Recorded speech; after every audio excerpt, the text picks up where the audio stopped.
Me and my family, my mom, dad, my older sister Lisa, and I, had left Clearwater, Florida, for what was supposed to be a beautiful cruise vacation.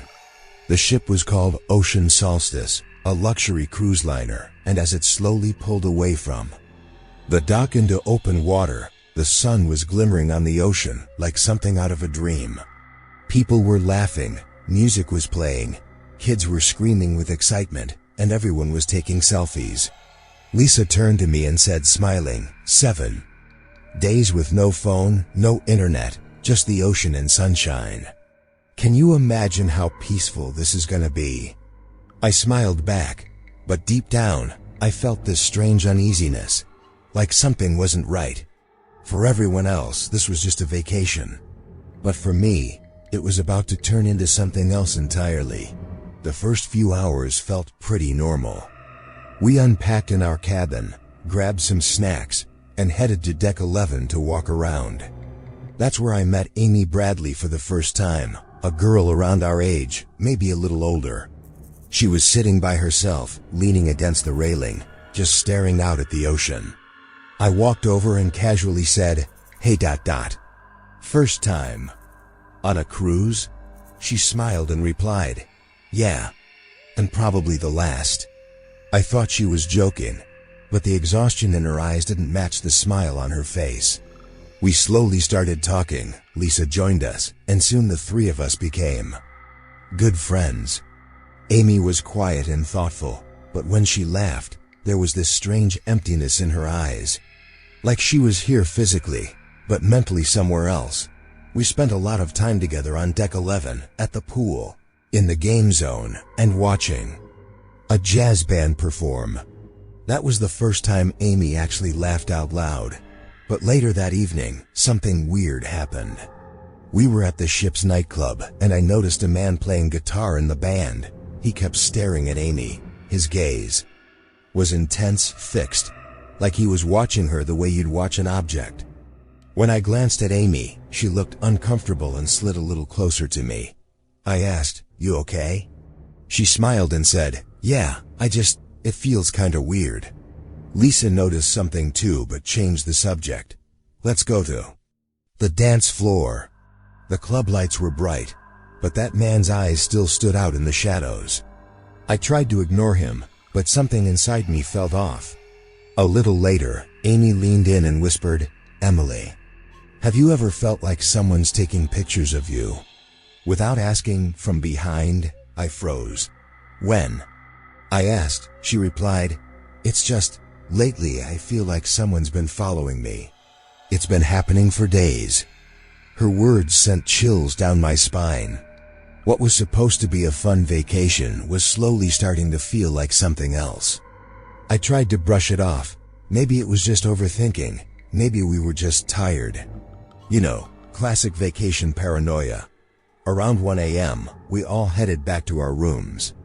Lisa reminded me, "Let's do breakfast early tomorrow, or we won't. Get seats near the pool." We laughed, said goodnight, and walked off to our cabins. I locked my door, turned off the lights, and laid down in bed.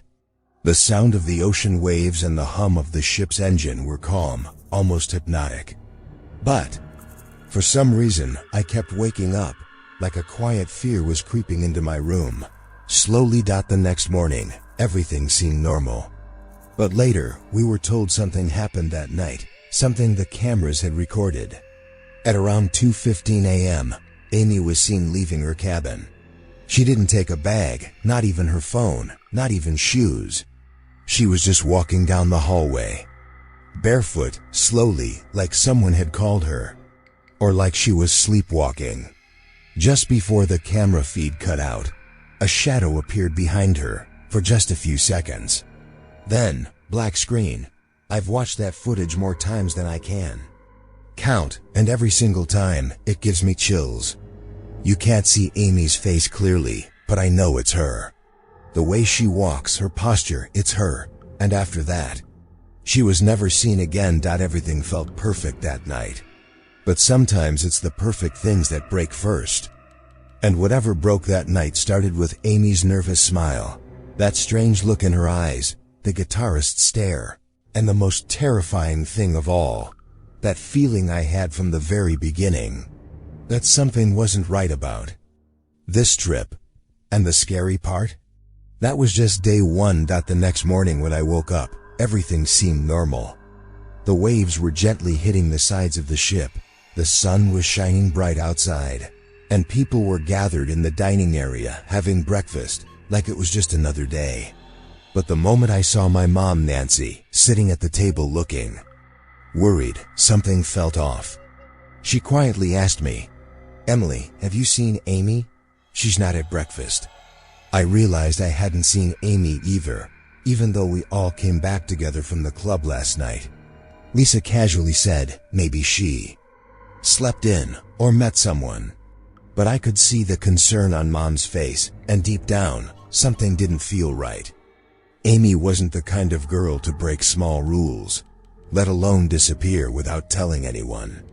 It just didn't sit well with me. About an hour later, I decided to go check on her cabin myself. The hallway was eerily quiet. No people, just the soft hum of the ship's engines and a few distant announcements echoing through the speakers. Amy's room was 311, and the door was slightly open, like someone had tried to close it in a hurry but didn't latch it properly. I called out Amy twice, no answer. I stepped in, and the room felt cold and completely still.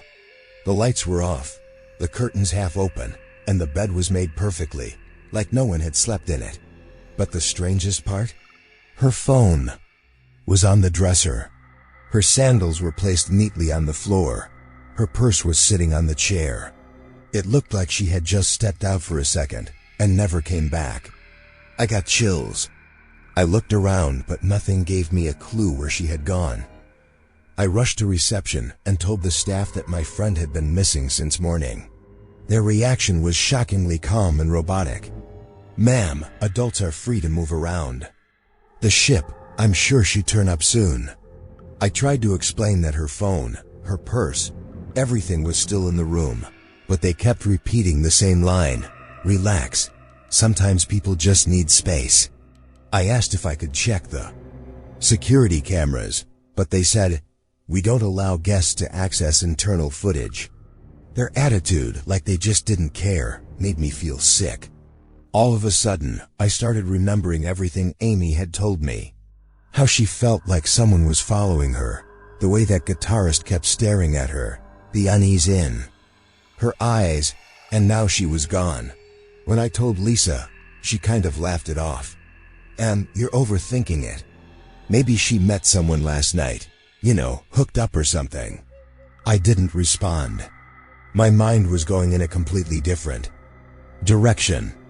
Amy was shy, introverted. She wouldn't just leave with a stranger. Without her phone, without shoes, without even locking her door. No way. Something was wrong. When my mom saw her room, she said something that stuck with me. "This room is disturbingly clean. It doesn't feel like someone slept here. It feels like someone left in a hurry." Her voice still echoes in my head. We spent the whole day searching for Amy, across all decks, at the pool area, the bars, observation decks, but she was nowhere. It was like she had vanished into thin air. A few passengers said, "We think we saw her on deck 11 last night, standing alone near the railing, but no one could say what time. And no one was sure if it was really Amy. Every witness had only half a memory." Every answer led to more questions. That night when I went to bed, I couldn't sleep. Every tiny sound made me jump. The soft footsteps in the hallway, the faint rustling from the AC vent, and the strangest of all, this light tapping sound, like someone knocking far away. I don't know when my eyes finally closed, but suddenly, I was in a dream, or maybe it wasn't a dream, but a moment I'll never forget. I was standing on deck 11, surrounded by fog. Amy was standing near the railing with her back to me, her hair blowing in the wind. I called out, "Amy," but she didn't turn. When I walked closer, she slowly turned around and tried to speak. Her lips moved, but no sound came out. Her eyes were completely hollow, like she was looking through me from another world. Suddenly, I felt a hand on my shoulder. I turned, no one was there. And then, a single drop of blood rolled down from Amy's eye. And I woke up soaked in sweat. I knew in that moment, it wasn't just a dream. It was a warning. Amy was no longer on this ship. Or if she was somewhere no one could reach. But the scariest part, no one on the ship was treating her disappearance like it mattered. Everything was still running like normal, like nothing had happened. And that's when I knew for sure, something was being covered up on this ship. And maybe Amy too. This vacation was no longer getaway. It had become the beginning of a mystery, one I knew would only get darker the deeper I dug. It had been 24 hours since Amy disappeared, and the vibe on the cruise was slowly starting to change. From the outside, everything looked the same. The ocean, the sun, the fun. But for us, every second felt heavier. I kept asking the cruise staff to check the security footage to find out where Amy was last seen. After a lot of back and forth, they finally showed us a short clip from a camera near the reception area. In the video, Amy was seen slowly walking through the hallway toward the elevator. But what shocked me the most was that there was someone else in the frame, a tall man in a black jacket, walking behind her at a distance. His head was slightly down, and his face wasn't visible. It looked like he was following her. But just as Amy approached the elevator, the camera cut out. That was it. No timestamp, no audio, no full footage. My mom, Nancy, lost it. She said, "Where is the rest of the footage? Show the damn time code." But the cruise staff stayed calm. "We're looking into it. Some of the footage seems to be corrupted." And when we asked if the police had been contacted, they said, "Not yet. Technically, she's just missing, not endangered." So basically, unless there was clear proof that something bad had happened, they weren't treating it seriously. I couldn't believe it. A girl disappears without her phone, purse, or shoes, and they were acting like it was no big deal. Later, that afternoon, an elderly couple approached us in the dining area. They recognized us and quietly said, "We were up around 5 a.m. to watch the sunrise. On deck 11, we saw a girl standing by the railing. It might have been your friend Amy. She was just staring out at the ocean. Didn't move for a long time."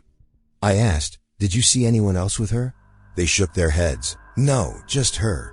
But the way she was standing, it felt strange, like she was in a trance." Then I remembered something Amy once told me while we were watching the sunset together.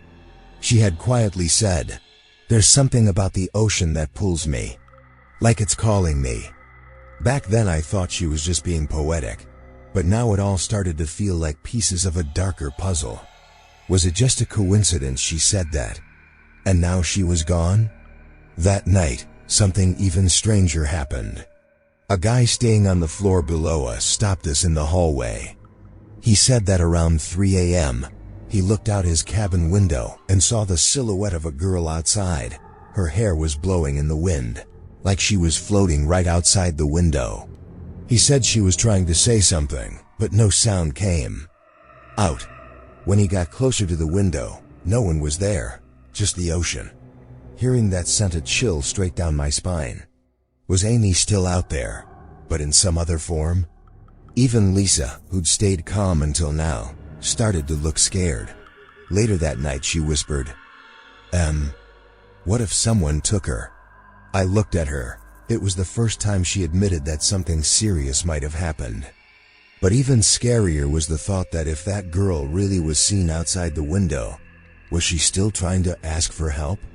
Or was someone keeping her hidden? I couldn't stop thinking about it. Why was that CCTV clip incomplete? Why couldn't we see the face of the guy in the black jacket? Why did the camera cut right as Amy reached the elevator? And most of all, why was the crew staff being so quiet? Did they know something they weren't telling us? Or was there something on this ship that they never showed?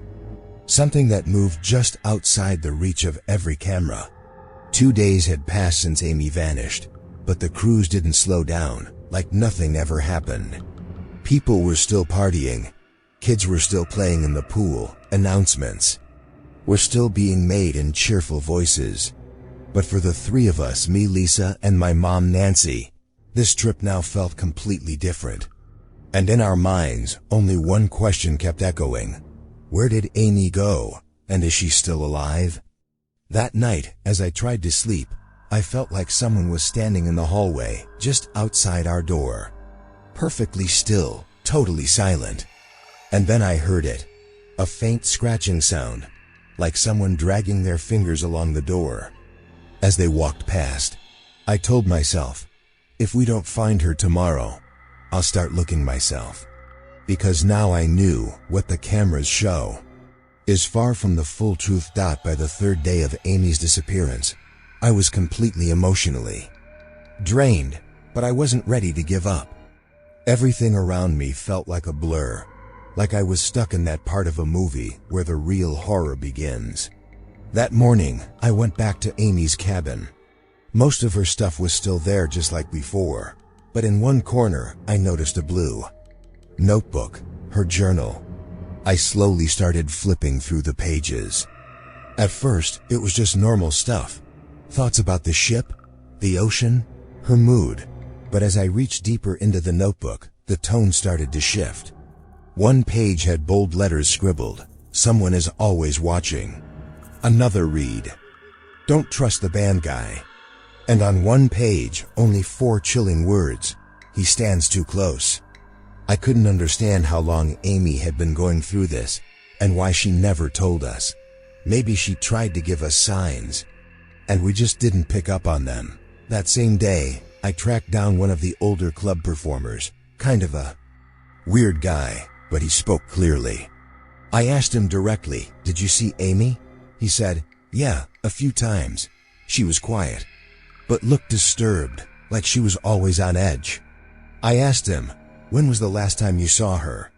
He replied, "Maybe 2 nights ago. She went to the restroom alone." Hearing that sent a wave of anxiety through me.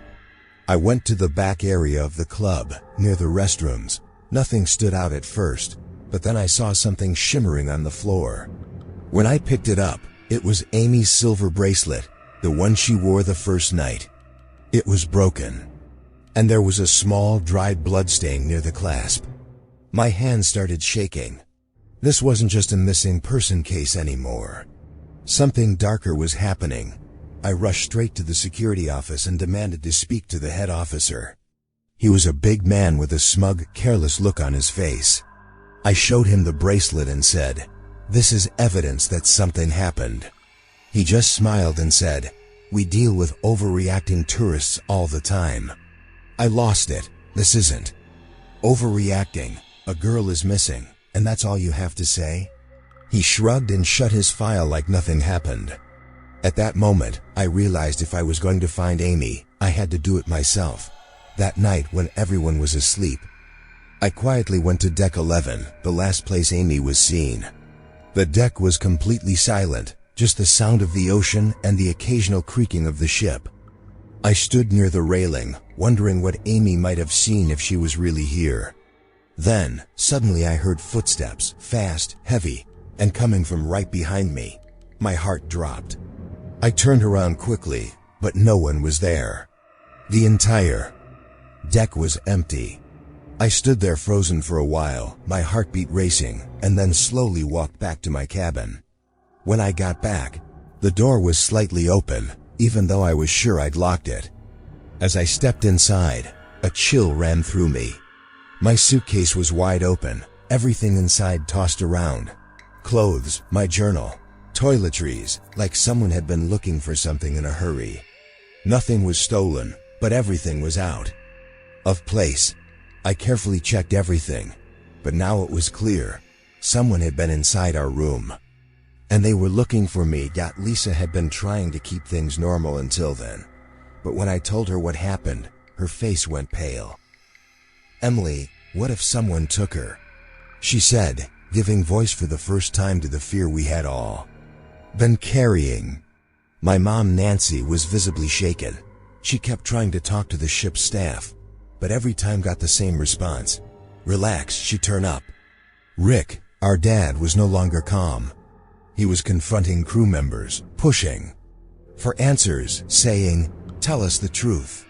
Where is our daughter's friend?" That night, while the three of us were sitting in the cabin's living area, someone slipped a piece of paper under our door. No name, no envelope. I picked it up immediately and unfolded it. Just one line was written in shaky, uneven letters. "She's not lost, she's taken." My entire body went numb. Lisa whispered, "Who put this here?" But when we rushed outside, the hallway was completely empty. No footsteps, no shadows, no one in sight. At that point, the question wasn't where Amy was, it was who took her. And why? That night I made myself a promise. I won't be scared anymore. This wasn't just about finding Amy. This was about finding the truth. And maybe, just maybe, whatever darkness was following me didn't want me to uncover it.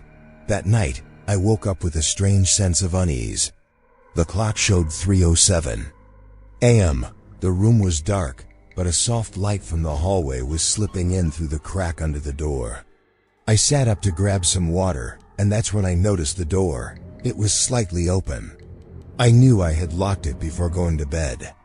But now it was ajar, just enough like someone had peeked in and then walked away. I froze. My breath quickened. There was no sound, but even in the silence, I could feel something, like someone was there, standing still, present. I gently shut the door and tried convincing myself it was just the wind. But deep down, I knew it was single quotes d. Then I felt it, a strange pull, like something or someone was calling me, and I couldn't resist. Quietly, I got up, threw on my jacket, and stepped into the eerie stillness of the hallway. The lights were dim, the ship in a ghostly sleep. No sound, no movement. I headed toward Deck 11, the last place Amy had been seen, and now the place that haunted my dreams night after night. When I reached it, I noticed something strange. One of the CCTV cameras at the corner was blinking oddly, like it was either recording or had been tampered with. My steps slowed. The sea breeze was sharp, and the cold of the night felt like it was creeping through my skin. That's when I saw it, a shadow at the far end of the deck near the railing. The figure of a girl. She wasn't moving, just standing still, facing the ocean, as if watching something or waiting for someone. I stood there frozen, watching her. My heart pounded in my chest. I finally gathered the courage and whispered, "Amy?" No response. I took a small step forward and called again. "Amy, is that you?" Then the figure slowly turned her head and leaned forward over the railing, like she was about to fall. Before I could even scream, the shadow vanished. 1 second she was there, the next, nothing, like smoke, like air, like she was never really there at all. I ran over, my hands shaking, heart racing. I grabbed the railing and looked over. Just black, endless ocean. No sound, no movement. But then I noticed something near the edge of the railing, something glinting in the dim light. I picked it up. It was Amy's small gold ring, the same one she wore on the first day, the one she never took off. And now it was just lying there, exactly where that figure had been standing seconds before. My fingers trembled. This wasn't a dream or a hallucination. I saw something. Someone was there, and they left behind Amy's ring. Like a message. I ran downstairs and reported everything to the cruise staff, but like always, their reaction was the same. "Miss, it must have been a dream. You're under stress. People often hallucinate at sea." I showed them the ring, told them about the blinking CCTV light, but they just nodded and said, "We'll check it in the morning." I knew by morning, everything would be gone. The footage, the ring, maybe even my memory of it. That was their way. File everything under fear or fatigue. and pretend like nothing happened. When Lisa heard about it the next morning, she snapped, "Emily, this is all in your head. If you go back up there again, I'm telling Mom." Her voice trembled, not just with anger, but with fear. Nancy was already terrified. Rick had started confronting crew members in every hallway, and now even Lisa was cracking. But I couldn't rely on anyone anymore. I told myself, if I don't look for her, no one will. Someone took Amy. That was clear now. And if she was still on this ship, she wasn't in anyone's cabin or suite. She was hidden in the dark corners of the ship where light doesn't reach. What I saw that night, it wasn't a dream, it was a warning. And if I ignored it, the next shadow might be mine. I had started spending most of my time alone. Lisa was avoiding me, and Mom and Dad were always busy arguing with the cruise staff. That night, I was alone in my cabin again. The room was dark, except for a faint blue glow coming from the bathroom. I sat on the bed, only able to hear my own breathing. The silence around me felt heavy, like the ship itself was holding its breath, hiding something. That's when I heard it, a soft rustling noise coming from the vent. Like something slowly shifting behind the metal grate. At first, I thought it was just my imagination, but then it came again, a little louder. I stood up, grabbed my phone, and turned on the flashlight. Slowly, I moved toward the vent above the bed. When I pointed the light at it, I saw two small glowing eyes staring back at me from behind the grate. For a second, it felt like someone or something was watching me. No blinking, no movement, just watching. I froze. Those eyes didn't look human, but they weren't fully animal either. Something in between. I backed up in fear, and when I flashed the light again, the eyes were gone. Just an empty grate and darkness behind it. My heart was racing, but I forced myself to calm down and went back to bed. Deep down, I knew what I saw wasn't in my head. The next morning, I went into the bathroom and something else strange was waiting for me. My toothbrush was missing. I looked everywhere, drawers, counters, but it was just gone. And then I saw it. On the mirror, written faintly with a finger, was one word, she. Like someone was warning me to stay quiet. A chill ran down my spine. I didn't tell anyone at first, but now I knew for sure someone was coming into our room. I wasn't alone. I told Nancy and Rick everything, but their reactions were the same as before. "Emily, you're under stress. This is all in your head." Lisa didn't even hide her frustration. "You're losing it," she said. But I knew this wasn't imagination. And maybe someone wanted me to stop talking. That same day, while walking down a hallway, an old janitor, a tired man with a strange look of fear in his eyes, stopped me. He said, "You're the girl who was friends with the one that went missing, right?" I nodded. He leaned in closer and whispered, "This ship's not new, ma'am.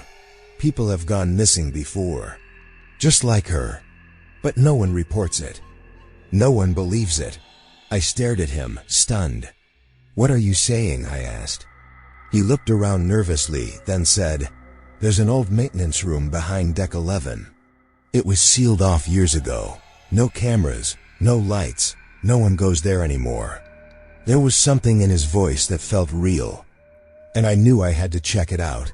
That night, around 8 p.m., when the hallway was quieter, I slowly made my way to the back of deck 11. The passage was narrow, the walls smelled damp, and the air felt heavier than usual. As I turned the corner, something suddenly dropped on my back. I jumped and turned around. The hallway was empty, but on the floor near my feet was an old, rusted locket. I picked it up and opened it. Inside were two faded photos. One of them was a blurry picture of Amy. The other was of a strange man with eyes that looked exactly like the ones I'd seen in the vent. My whole body went cold. When I got back, Lisa was sitting in the corner of the room, curled up. Her eyes were full of fear. She looked at me and whispered, "Emily, what if this ship swallowed Amy?" I didn't say a word. I just placed the locket in front of her. The fear between us was real now. No doubt left. And it was clear. Amy wasn't here with any of us anymore. Or maybe she was, but hidden in the darkness, in the places where no voice can reach, where no help ever comes, where only silent eyes watch, and now they were watching me. That night I made up my mind, no matter what, I was going to the sealed-off section of Deck 11. I didn't have time to be scared anymore. The truth about Amy could only be found there. Around 2 a.m., when most passengers were asleep and the crew had started to slow down, I quietly slipped out of my cabin. Several times along the way, I felt like someone was following me. Soft footsteps, faint whispers in the air, but I didn't stop. When I finally reached the far end of Deck 11, there was an old rusted door in front of me. Faded red letters on it read, "Staff only, do not enter." The bottom warning strip was broken, and when I gently pushed the door, it creaked open. Like no one had touched it in years. The smell hit me instantly, a mix of mold, rust, and something foul. The walls were dripping with moisture, the floor was sticky, and the lights were dim and flickering, blinking in and out. The maintenance corridor was so narrow 2 people couldn't walk side by side. It felt like I had stepped into another world, a hidden part of the ship, cut off from the rest, maybe for a reason. As I moved further, I saw an old cabinet off to the side. It was open, with a few dusty tapes inside. On one of them, in thick letters it said, "Crew cam footage, 11B, restricted." I had just reached out to grab it when I heard someone breathing, very close behind me. I spun around instantly, but no one was there. My grip tightened around the tape. The fear was settling deep now. I pulled out my flashlight and started scanning the walls. That's when I saw something carved into one part of the wall, scratched in with something sharp, maybe dipped in rust or dried blood. It said, "She's not dead. They know where." My stomach dropped. Who were they? Who wrote this? Was Amy really alive? Or did someone else, maybe someone who also disappeared, leave this message? I just stared at those words for a while, stuck between panic and a faint spark of hope. Then, suddenly, a heavy thumping sound echoed through the corridor, like boots hitting the floor, one slow step at a time. I froze. The sound grew louder, each step pounding like a drum inside my chest. I switched off my flashlight and ducked behind a broken pipe nearby, holding my breath, not daring to move. A few seconds later, a tall, shadowy figure entered, wearing a black jacket, head down, flashlight in hand. He walked straight to the cabinet and started going through the tapes, like he was searching for something. My limbs were frozen, but I knew, if he saw me, I might never get out of there. Eventually, the man turned and walked toward the far end of the corridor. As soon as his shadow disappeared around the corner, I ran full speed. I slipped a few times, bumped into the walls, but I didn't stop. When I reached my cabin, I slammed the door shut and locked it tight. My heart was still racing, sweat pouring down. But in my hand, I held that tape, maybe the biggest clue to what happened to Amy. Later that night, I told Lisa everything. At first, she didn't say a word, just stared blankly. Then, softly she asked, "Do you think Amy might be on it?" I shrugged. "I don't know, but we have to find out." For the first time, I saw a shift in Lisa, not just fear, but determination. She needed to know what happened to the girl who was like a sister to her. Now, it was time to watch that tape. But deep down, we both knew whatever was on it might not be something we were ready to see. It was 3 a.m. when Lisa and I sat huddled in the corner of our cabin with that old tape in front of us. We were so scared, we didn't even keep the lights on. Just the soft blue glow from the laptop screen lit up the room. My fingers were trembling as I pressed play. The footage flickered to life, grainy gray video with a timestamp in the corner, 1:37 a.m. The camera was watching a long, empty hallway, and within seconds, Amy appeared. She was walking alone, moving slowly, like something heavy was holding her back. There was fear in her steps, the same nervous look in her eyes I remembered from day one. And then something happened that made my heart stop. Amy looked directly at the camera. For a moment, it felt like she was looking right at us. Then she moved her lips, very slowly, but the words were clear. "Please, help me." Lisa grabbed my arm. Her hand was cold, and her eyes were filled with tears. She asked. "For help," she whispered. I was about to respond when suddenly, a figure appeared in the background. The man in the black jacket. He walked with heavy, steady steps. He grabbed Amy by the arm and pushed her toward a door on the side of the hallway. It said, "Authorized staff only." Amy resisted. Her face went pale with fear. But just then, the footage cut out. The screen went black. Lisa broke down, crying. This is kidnapping. The ship staff has to be involved. Why else would the camera cut off like that?" Her voice shook, but now it wasn't just fear, it was anger. I just sat there frozen, but something inside me had started to burn. We immediately woke up Nancy and Rick and showed them the footage. Nancy looked pale, horrified, but Rick shook his head and said, "This video could be fake. With software like deepfake, anything is possible." I couldn't believe it, even now. He didn't want to believe what was right in front of us. Double quotes, "Dad. This footage came from that locked staff room. It's not some YouTube video," I snapped, but he remained skeptical. Nancy tried to calm things down. "Emily, we need to stay calm. Follow the proper process." But I knew then, if we waited for security or the police, we'd never find Amy. "Lisa, we have to do this ourselves," I said. She gripped my hand tightly and nodded. She was ready now. That night we stayed on high alert. But the danger, it was closing in. Around 4:10 a.m., as I stood just outside our room, a white cigarette box dropped near my feet. No one around, no footsteps, just the box. I bent down, picked it up, and inside was a folded piece of paper. On it, just one line: "Check cabin 239 before it moves." I took a deep breath. Cabin 239. Where was that? Lisa quickly pulled out the reception guidebook and checked. "It's an old crew cabin, marked out of service," she said. "But if someone wanted us to go there, then something was definitely inside that wasn't meant to be found." And before it moves? Did that mean they were planning to clean it out? Remove evidence? Whatever it was, we had to go. We were still scared, but not as much as we were desperate for the truth. The same truth that had been slipping under our door at night, peeking through the vents, hiding behind camera blackouts. Maybe, just maybe, that truth, Amy's last truth, was waiting for us inside. Cabin 239. It was around 3:30 a.m. when Lisa and I finally reached cabin 239. The path to it felt completely different from the ship's usual hallways, older, narrower, and dead quiet. Dust covered the door, and the handle was slightly rusted. But the strangest part?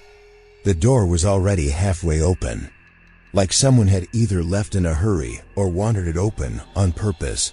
My heart started racing. Lisa's face had gone pale, but she didn't back away. I gently pushed the door open, and the darkness inside didn't just feel like darkness, it felt like fear itself. We turned on our phone flashlights and stepped in. Everything inside was scattered and broken.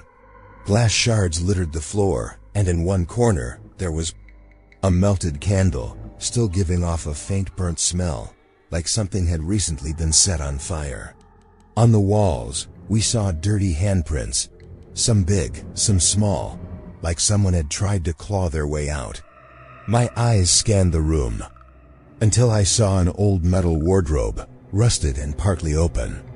I slowly pulled the door open, and the moment my light hit inside, my breath caught. There, inside the wardrobe, was a torn-up shirt, dirty, white with blue stripes. The exact one Amy wore the night she disappeared from the club.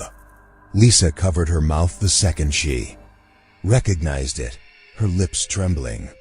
But we didn't even get time to react, because suddenly the cabin door slammed shut behind us, so loud it made the walls shake. We froze, and then a soft crying sound. So quiet, but close, like someone trying to cry without being heard. Like someone too scared to speak, and just silently weeping. I spun my flashlight around the room, nothing. Then, something dropped from the vent in the ceiling, a small folded piece of paper. I picked it up and opened it. Just one sentence. "It's not just Amy, they've done it before." A chill ran through my entire body. That meant Amy wasn't the first. This wasn't a mistake. It wasn't a one-time incident. It was a pattern. A plan. Lisa broke down, panicking. Her breathing turned rapid, like her body couldn't take being in that room a second longer. I grabbed her and helped her up, dragging her toward the door. Somehow I got it open, and we both stumbled out into the hallway. It was still silent outside, but we were gasping, shaken. Then I saw them, two men standing at the far end of the hallway, dressed in white ship uniforms, radios in hand. Crew members. They stood there for a moment, just staring toward cabin 239. And then, without a word, turned and walked away. It was a brief moment, but it said everything. They knew what was in that room. And they did nothing. No questions, no concern, just silence. That was the final confirmation. Amy wasn't just lost, she was disappeared. And people on this ship, maybe a lot of them, were part of it. I looked down at Lisa, collapsed on the floor, but I didn't feel fear anymore. I felt rage. This ship wasn't just made of metal. It was built from secrets, screams, and the silence of the missing. And now, I was ready to break that silence, no matter what it took. The next morning when I went to the reception desk, a crew member looked at me without even trying to smile and said, "Don't sneak into restricted areas again." His voice wasn't questioning, he knew. He knew I'd gone into cabin 239. His eyes said it all. They were watching everything, every corner, every second. I felt something break inside me. It was clear now, this wasn't just a few people involved. The whole system was part of this. When I got back to our cabin, Dad, Rick, was furious the second he saw me. "Enough of this obsession, Emily. This isn't some mystery, it's your mind. You're putting yourself and us in danger." His voice was loud, but his eyes were full of fear. Maybe he knew the truth, or at least felt that something was seriously wrong. But he wasn't ready to admit it. Lisa was still lying in bed, her face swollen from crying, her eyes frozen with the same fear that hadn't left since we came out of cabin 239. I couldn't sit still anymore. By the afternoon, I went out alone to the deck. The ocean looked calm, but its depth had started to scare me. I stood by the railing when suddenly I heard a faint whistle, like someone trying to get my attention, secretly, carefully. I turned around quickly. A boy, maybe a staff member, passed by with his cap pulled low and quietly whispered, "Don't trust the people in white coats." He didn't stop, just kept walking. But his words stuck in my head like a warning I couldn't shake. I started to notice that some crew members were different. Too perfect, but their movements, their eyes, something was off.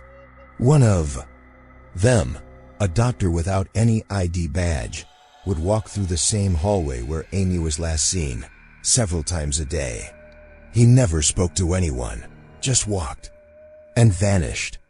And in his eyes, I saw something that didn't belong to a human, a kind of cold, empty violence. By night, I was on high alert. I tried to sleep but jumped at every sound. At around 1:15 a.m., something slid under our door. I turned on the light and walked over. It was an old Polaroid photo, the kind with the white border, a little blurry like it was from the 90s. When I picked it up, my fingers started to shake. There were 3 girls in the photo. 2 I recognized, me and Lisa, but the third girl was Amy. Same face, same smile. But the most terrifying thing? I had no memory of ever taking that photo. And when I flipped it over, there was a message written on the back. Day before. They watched us all. My head started spinning. That meant someone had tracked us the day before Amy disappeared. They recorded us, followed us, and took this picture. Which also meant I was never alone. Someone had been watching the whole time. And now, maybe I was next. This wasn't just about a missing person anymore. Amy was part of something bigger, a web we didn't even know we'd stepped into. And now I wasn't just her friend. I was the next target. The ship didn't feel like a place to stay anymore. It felt like a trap. And I made up my mind. Either I'd expose this conspiracy, or someone would find my photo taped to a cabin wall. Just another girl who never made it back. By now, it didn't feel like what happened was some random accident to just one person. It was a pattern, a planned operation. And Amy was just the latest name caught in it. Just like someone else had been before her. With that thought, I quietly pulled an old staff directory from the front desk. Flipping through the worn pages, my eyes locked on a few names. 2 people had been working for this cruise line since 1998. One of them was Marco Delva, now listed as a security guard who usually monitored Deck 9. I waited for the right moment, and one evening when he was standing alone, I walked up to him and asked, "Excuse me, did you know Amy Bradley?" The second he heard that name, his eyes changed. A flash of something, fear? Then he turned and walked away without saying a word. But I saw his face. He knew. He knew something the others were hiding. That same night, after everyone had gone to sleep, Marco sent a note telling me to meet him in a stairwell corridor. When I got there, his face was tense, and his voice low and tired. "This isn't the first time," he said quietly. "You're getting too close, Emily. Be careful." My heart pounded. "Not the first time?" I asked. He nodded. "A few years ago, another girl disappeared. Same place, Deck 11. No video, no witnesses. She vanished between cameras like she was never there." My eyes widened. "Did you try to help?" I whispered. He gave a broken smile. "Anyone who tries doesn't last long." His words were still spinning in my head when I got back to the cabin. Lisa was asleep, and the sound of ocean waves filled the silence. Just then, something slid under the door, an old, thick journal. I bent down to pick it up. On the cover was the name, Rachel W. I didn't waste a second. I opened the fragile yellowed pages. Rachel had written everything, how the crew started normal, but soon, certain people began to feel wrong. She wrote, "They wear uniforms, but they aren't staff. They pick the quiet ones first." Each page felt like a scream that no one ever heard. Toward the end, Rachel wrote that she felt like someone was following her. But when she reported it, they called her mentally unstable. And not long after, she vanished too. My entire body was on edge. Amy wasn't alone. Rachel had disappeared too, maybe even more before her. And the one thing they all had in common? These people weren't real crew. They were just dressed like it. Their stories, their warnings, all forming a line. And now at the end of that line was my name. I had been fighting for Amy all this time.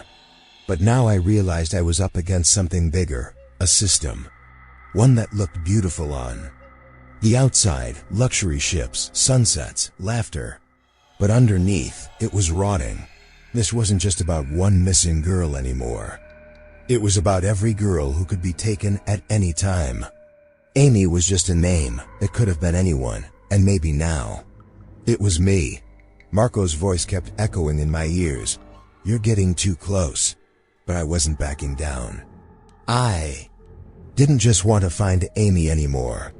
I wanted to destroy this entire game. Rachel's journal wasn't just an old notebook anymore. It was a window into the terrifying truth. This ship had been hiding for years. One place kept coming up. Again and again in her entries, Deck 11, and a phrase that chilled me to the bone. Observation room. But when I checked the ship's current layout, that room didn't exist. That made me suspicious, so I started digging through old maintenance diagrams and emergency evacuation maps. After almost 2 hours of searching, I found a blueprint from 1999. And right there on Deck 11, it clearly showed observation room, surveillance access only. But on today's map, that same space was labeled ventilation bay, restricted. I told Lisa everything. She was still scared, but she stayed with me, because it was obvious now. Amy's disappearance wasn't an accident.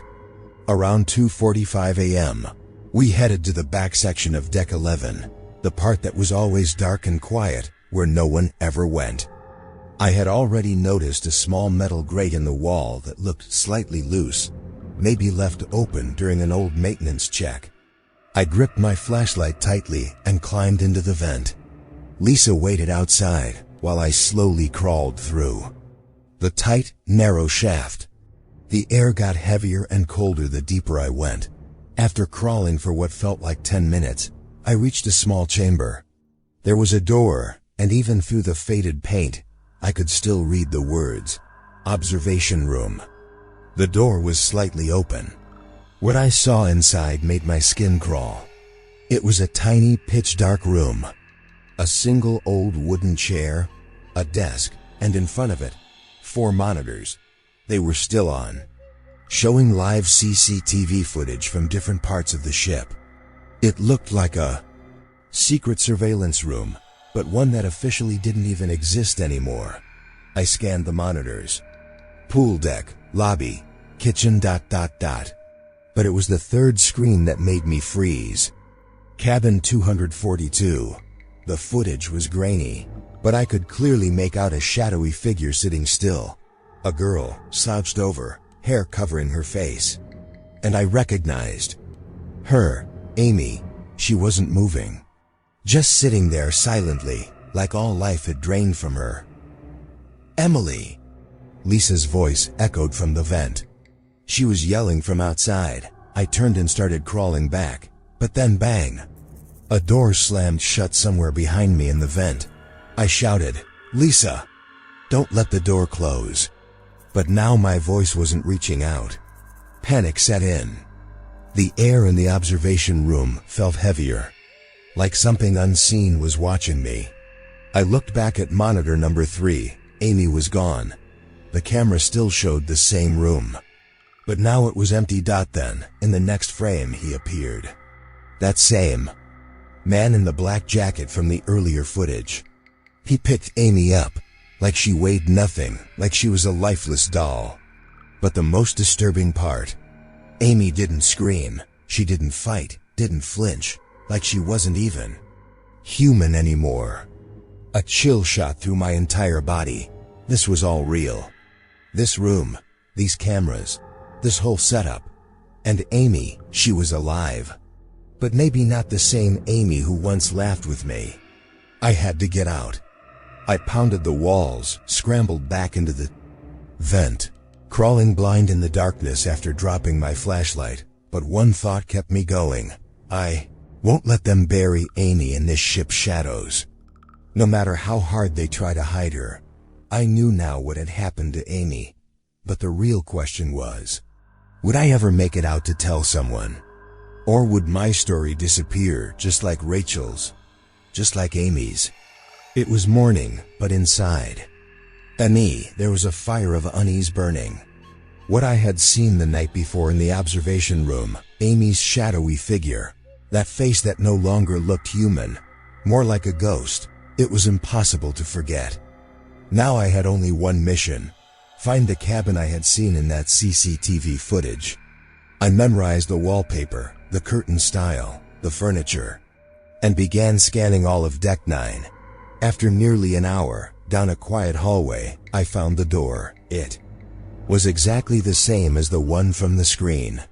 But when I tried to open it, it was locked from the inside. I crouched down, and that's when something slid out from under the door. A photo. A Polaroid. It was Amy, sitting on a metal chair. Hair messy, her eyes completely empty, like only her body remained, and her soul was long gone. Something broke inside me. Fear, anger, and guilt all flooded me at once. I knocked on the door, no answer. I waited quietly around the corner, and saw that a new sign now hung on the door, staff access only. Just 2 days ago, this cabin was marked vacant. A moment later, a strange staff member entered. I'd never seen him before. No name tag. No ID. It was like he didn't even belong to the ship. Just someone hiding in plain sight. I tried to sneak into the cabin, just as I reached for the door handle. Someone grabbed my wrist from behind. A security guard, and a man from the ship's medical unit. He held me tightly and said, "Miss, you need rest. You're hallucinating." Then he pulled out a syringe, maybe to calm me down, or maybe to shut me up. I kicked him hard in the stomach and ran. I sprinted down the halls, making my way back to the vent. Crawling through, scraped and shaking, I returned to the observation room. But this time, everything was different. The monitors were all glitching, static. On every screen, flickering like someone had tampered with the surveillance system. It wasn't as clear as before. But when I looked at the third monitor, the static paused for a second. Amy appeared. This time, she was looking straight into the camera, and her lips moved slowly. "Run." My throat locked up. I couldn't breathe. It felt like the air had been stolen from my lungs. Suddenly, the lights in the observation room went out. The room was pitch black. And then, I heard it. Deep, heavy breathing. It wasn't human.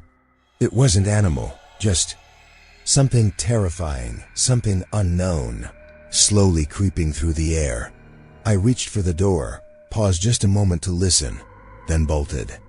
Crawling out of the vent, my knees scraped raw, hands shaking, but when I finally reached the lights of Deck 10, I knew Amy was alive. She was in that cabin, maybe still on that chair, but not completely gone. She saw me. She recognized me, and now, she was warning me. Up until now, I'd been chasing clues. But now I was sure Amy was still here. And I was so close. But one terrifying thought kept echoing in my mind. That heavy breathing. Was it my turn next? Nothing felt the same anymore. Amy's shadow, the truth behind the observation room, and that lifeless face on the monitor. It had pushed Emily to the edge of her sanity. But what was even more terrifying was that the people around her had stopped believing her. When she told Lisa, Nancy, and Rick everything she had seen, heard, and felt, Lisa only said, "Emily, you're hallucinating. You need help." And Rick snapped, "Until we reach port, you're not leaving this room. Enough of your imagination."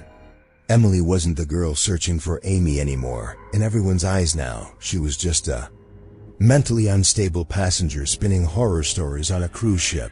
They isolated her in her cabin. The door couldn't be locked from the inside anymore, and anyone could come in for her own good. But Emily knew the truth. This wasn't care, it was surveillance. Through the window, the dark ocean stretched endlessly, and inside, the air felt heavy. That's when she heard a soft clink, like something small hitting the floor. She looked down. Amy's necklace, the same one she used to wear at the beginning, now lying on her cabin floor. Someone had slid it under the door. Emily's skin crawled. That meant Amy was close. Very close. And still asking for help. Without thinking, she grabbed the necklace and flung the door open. The hallway was silent, but up ahead, she saw two figures in white medical coats. No name tags, no familiar faces. They spoke into a walkie-talkie, in strange codes.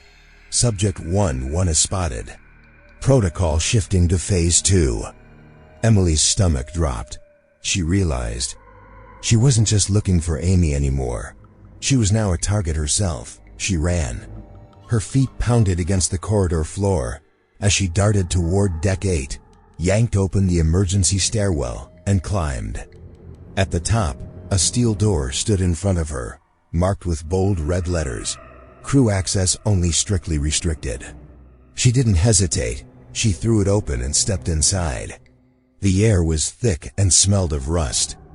It was a narrow, tunnel-like maintenance passage, probably built to hide old ship parts. Water dripped from the walls, mold clung to the corners. But what shook her the most were the streaks of dried blood, old, faded, as if something, or someone, had been dragged through here more than once. The passage led to a sealed room with a rusted metal door. Small peepholes dotted the surface. Emily leaned close and looked through one, and her heart nearly stopped. Inside, a girl sat huddled on the floor, arms wrapped around her knees, trembling, hair messy, clothes torn and filthy. Emily whispered, "Softly, Amy." The girl slowly lifted her face. Amy Bradley was alive, but there was no light in her eyes. Only a haunting stillness, like she was being kept alive against her will, holding a truth she was never allowed to speak. And in that moment, Emily understood something horrifying. This ship wasn't just a vessel. It was a predator. It chose its prey. And this time, it had chosen her. The moment I saw her face in that dark, musty room, my breath caught in my throat. It was Amy, the same girl I first met by the pool deck. But now, her eyes had no light left in them. They were swollen, her lips were cracked, her hair was a tangled mess, and her body trembled like someone who had been surviving in fear, hunger, and darkness for years. I whispered, "Amy." "It's me, Emily." She recognized me. Her eyes widened a little, her lips moved, but no sound came out. She was trying to speak, but it was like something, or someone, wouldn't allow her to. Just looking at her broke something inside me. And then, bang! A loud thud echoed from behind. Someone was pounding on the outside door. They had found this location. Amy shot up in panic. Her whole body stiffened with fear.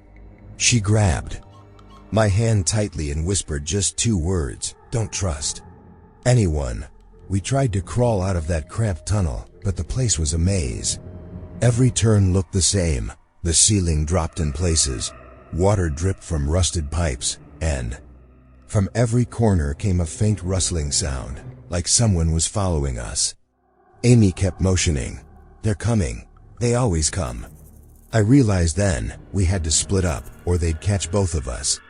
At one point, I hid Amy inside a small vent shaft and kept moving. I headed straight toward the lit hallway, on purpose, hoping they'd see me, not her. As soon as I reached the main corridor, 2 staff members grabbed me. One of them was the same medical guy who had tried to sedate me earlier. He said firmly, "Miss Emily, you were found unconscious on deck. You're hallucinating again." I wanted to scream, but I stayed quiet, because now I knew every word from them was part of a script. Every smile a lie, every help a trap. They took me to the infirmary, a cold room with white walls, but it didn't feel like a hospital. It felt like control. A nurse checked my pulse, flashed a light in my eyes and said, "You need rest. No more wandering." Beside me, a CCTV camera stared down at me, tracking every breath. They searched my pockets, took away my shoes, and prepared a sedative. But I couldn't stop seeing Amy's terrified face in my mind, her trembling lips, the way her breath hitched, the silent scream in her eyes.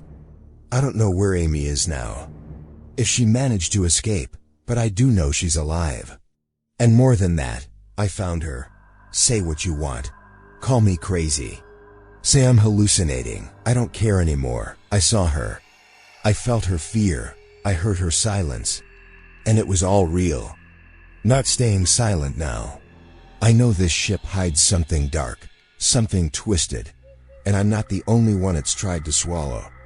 This fight isn't just about saving Amy anymore.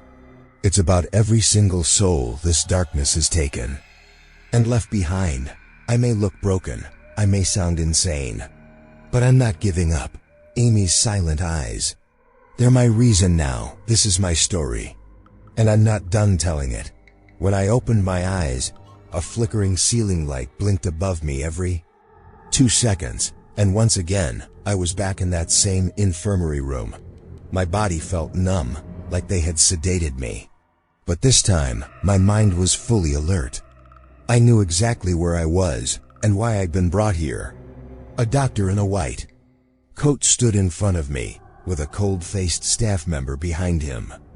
The doctor's voice was calm, almost gentle, but the chill in it cut deeper than any syringe ever could. "Emily," he said softly, "you're very disturbed. You feel guilty because Amy went missing, and now your brain is making up stories. You never met Amy, you're just lonely. These are hallucinations." I was about to speak, but then he turned a monitor toward me. It showed CCTV footage of me walking alone through a tunnel, shaking, talking to myself. But Amy wasn't there. A cold wave ran through my entire body. I wanted to scream. No, she was there. I saw her face. I held her hand. She whispered in my ear, "They know you're helping me."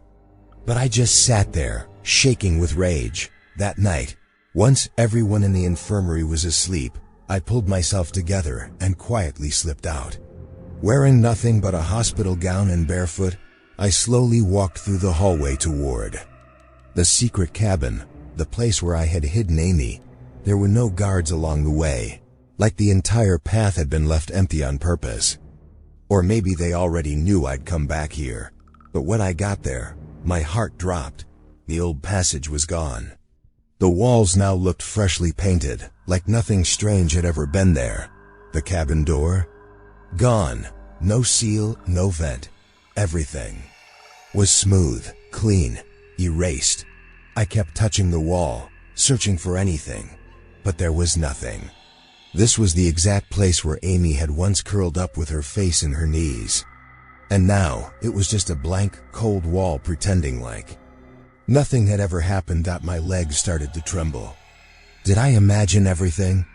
Was Amy just a product of my fear? Or was this ship trying to wipe away the truth? I crouched down and looked closely along the base of the wall, and that's when I saw it. A small folded piece of paper, like someone had left it there quietly, hoping I'd find it. I grabbed it and opened it fast. It was Amy's handwriting. If they erase me, make them remember. It all made sense now. Amy knew they would try to erase the truth. She knew they'd edit the footage, seal off the rooms, brainwash the people, and if anyone fought back, they'd label them mentally unfit. But she had planned for this. She left a message. She knew I'd come back.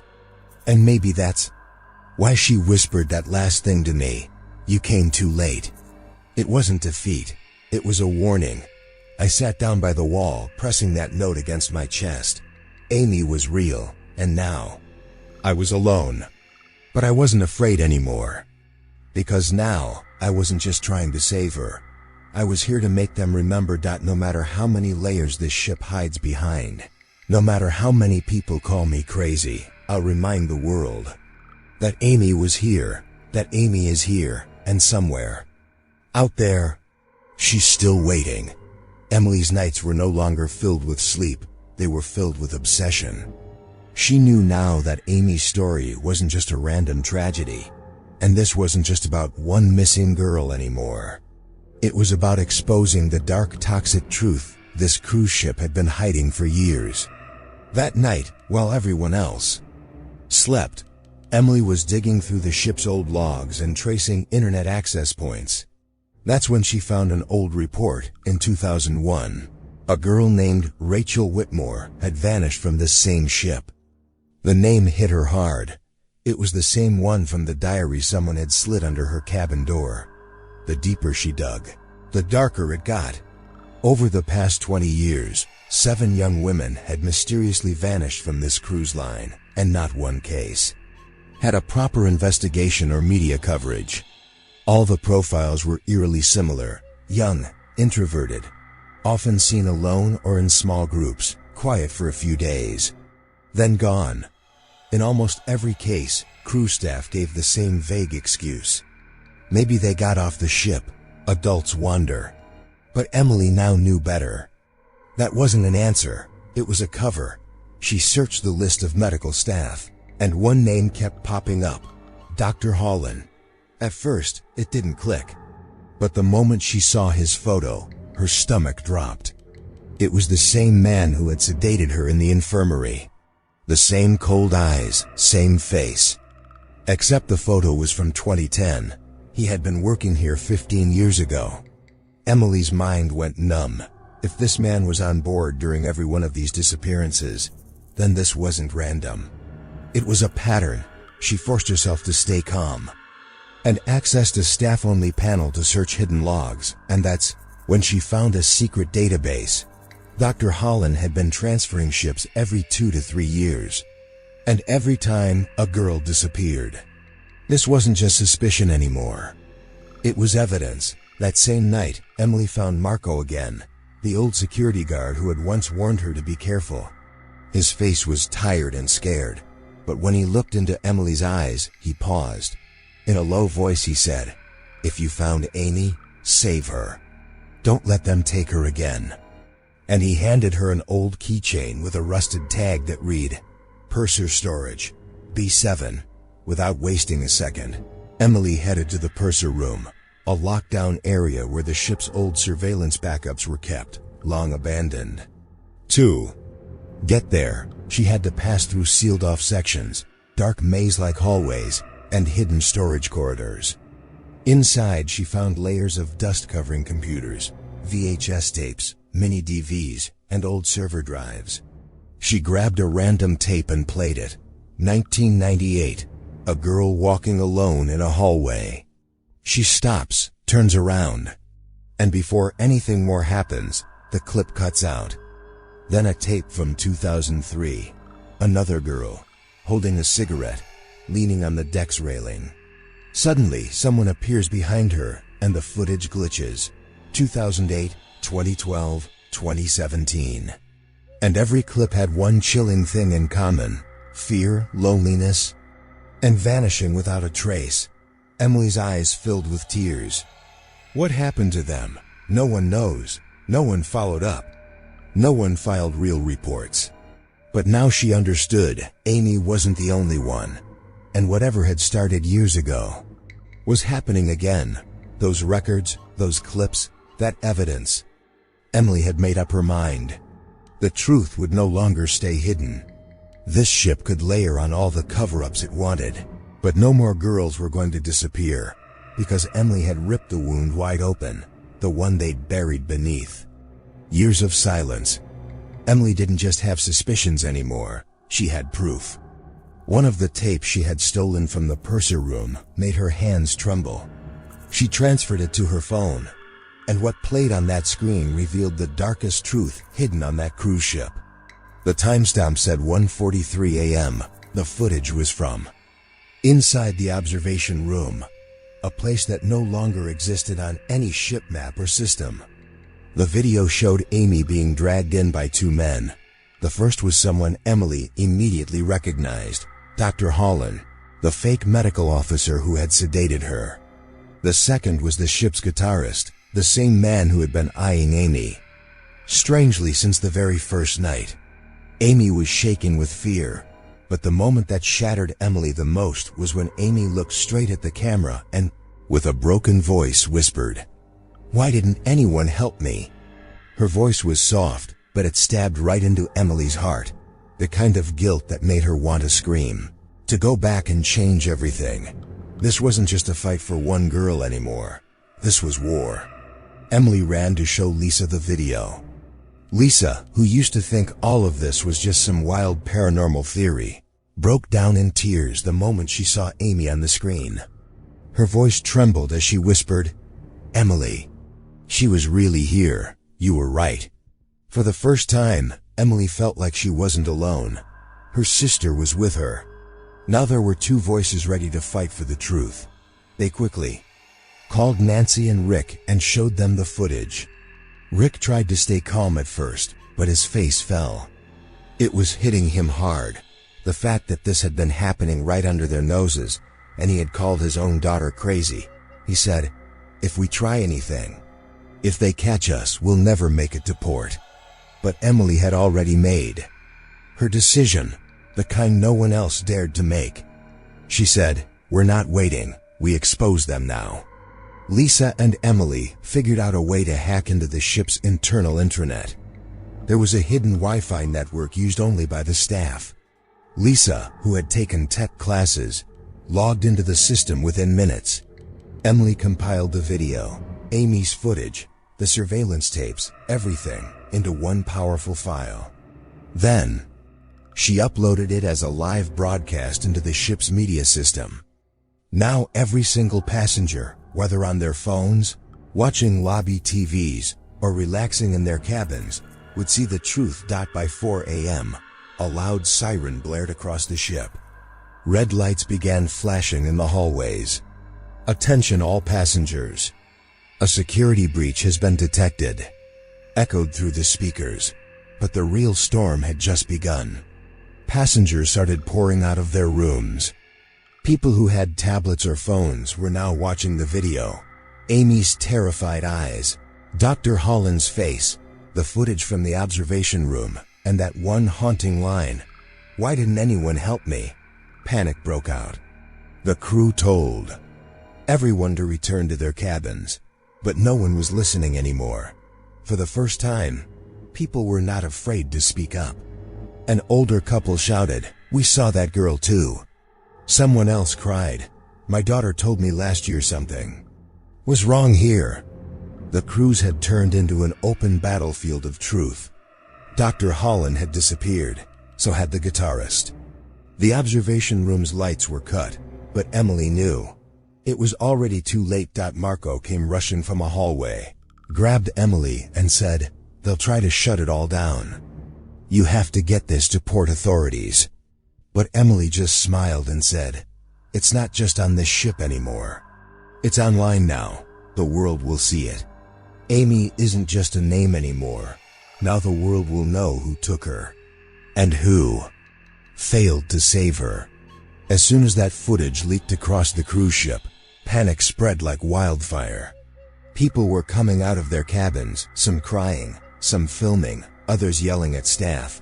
"Who is that girl? Who are those crew members? Is this video real or fake?" Amy's face was now on every screen, scared, broken, begging for help. Everything Emily had seen was now out in the open. No more secrets. The captain's voice echoed over the PA system. "The footage being shared is edited. This is misinformation. Please remain calm." But no one was buying it anymore. Some passengers tried uploading the video to social media, but the ship's network had been blocked.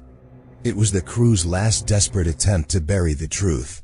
Then came a chilling update. Marco, the only crew member who had helped Emily, had gone missing too. Lisa's eyes widened with fear. "Emily, they got to him too." Emily knew exactly how this system worked. Anyone who asked questions disappeared. Anyone who spoke up was labeled crazy, and those who stayed silent survived. But Emily wasn't going to be silent anymore. She was hiding with Amy in an old crew laundry room, one of the few places no one would think to search. Amy was still shaking, breathing heavily, her eyes staring into nothing. She whispered, "They made me disappear. I thought I'd never come back." Her voice was that of someone whose soul had been broken. Emily held her close and said, "No one's taking you again. You're not alone anymore." But just then, the heavy sound of boots echoed down the hallway. Two security guards kicked open the door, their faces blank, emotionless. One of them grabbed for Amy, and Emily snapped. She grabbed a metal pipe and slammed it into the guard's leg. Lisa came from behind and knocked the second guard off balance with a fire extinguisher. One of them collapsed, the other ran off. Emily was shaking, her breath fast, but her fear had now turned into rage. Amy sat on the floor, crying, but this time, those tears weren't from fear. They were from freedom. Emily gently put her hand on Amy's shoulder and said, "You'll never be alone again. You're going home now." And in that moment, the biggest secret this ship had been hiding was no longer silent. It was alive, breathing, and ready to speak. Right then, another alarm went off, but this wasn't a drill. It was an emergency. Diversion alert. The announcement came through. Due to unforeseen circumstances, the ship is now being diverted to the nearest emergency port. The cruise's direction changed, and the Coast Guard was officially being called on board. Emily took a deep breath. She knew this wasn't the end, but it was the start of the truth that had been buried in the ocean for far too long. If this ship couldn't swallow the truth, then the world was going to force it out. And Amy, she was no longer just a missing name. She was now the proof of a toxic system, hiding its darkest secrets in calm waters. After the Coast Guard arrived, the ship was forced to stop. Emily, Amy, Lisa, and their parents were immediately airlifted out by helicopter. The ship was taken to an emergency port, and an investigation began. But slowly, the truth Emily had uncovered started to fade back into the shadows. Dr. Holland and the guitarist, who had been staring at Amy since the first night, were both missing. Authorities claimed there were no fingerprints, no ID records, no employment history. As if they were never on the ship at all. Emily's heart sank. Were these people above the system? Was this not just one cruise, but part of something bigger? Amy was safe now, but the emptiness in her eyes said everything. She never spoke about what happened to her, where she was taken, what she was shown, or who held her there. Maybe she didn't want to, or maybe she no longer had the voice to. Emily handed over all the videos and photos she had gathered to the authorities. But the investigation was closed as an unverified abduction. The cruise line issued a press release. The videos appear digitally manipulated. Passenger safety is our top priority. No one was arrested. No one had to answer anything. And the strangest part? The observation room? There was no record of it ever existing. As if it was erased, Emily didn't give up. She recorded her full story in a video and posted it on a YouTube channel called The Girl Who Came Back from Deck 11. The video went viral, millions of views, thousands of comments, Reddit threads, conspiracy theories. People wrote things like, "I got creepy vibes on that cruise too," or "My cousin's friend disappeared from there." A new online community was born, the Deck 11 theory, where people began discussing whether this was just one isolated case, or something far darker hiding behind the glossy face of the cruise industry. Amy is still alive, but she speaks very little now. Whenever someone asks her anything, she just stares off to the side, like her mind is back in that room, hearing nothing but the breathing of the walls. Emily has returned to a normal life, but she knows things are not normal. Sometimes, she feels like she's being watched. A shadow in the corner, footsteps behind her, something always just out of sight. And yes, that cruise line she talked about, Ocean Solstice, it's sailing again, under a new name, new branding, new ads, new travelers, no records, no arrests, no proof. Amy is alive today, but what happened to her is still locked inside her eyes. And Emily knows that cruise ship is out there again. So that was today's story. A terrifying truth that stayed hidden from most people's eyes. And maybe still is. This story was inspired by the Scariest True Stories docu-series, Amy Bradley is Missing. A rare and chilling real-life case that remains unsolved to this day. It wasn't just about one girl disappearing. It was about a truth that hides in plain sight. Because no one wants you to see it. A cruise ship, Sparkling seas, smiling faces, behind all that. Might be a world far scarier than the dark we fear at night. If this story gave you chills, if you heard the voices of Emily and Amy, then be sure to like, share, and subscribe to Chilling Talks. We bring you true horror stories based on real events every week.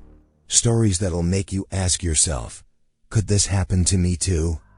Tell us in the comments, do you think Amy is truly safe now? Will this ship ever be shut down? Or is it already sailing again, quietly looking for new passengers? We'll be back with another true and terrifying story, only on Chilling Talks. Until then, keep your doors locked, and if someone calls your name at night, don't answer.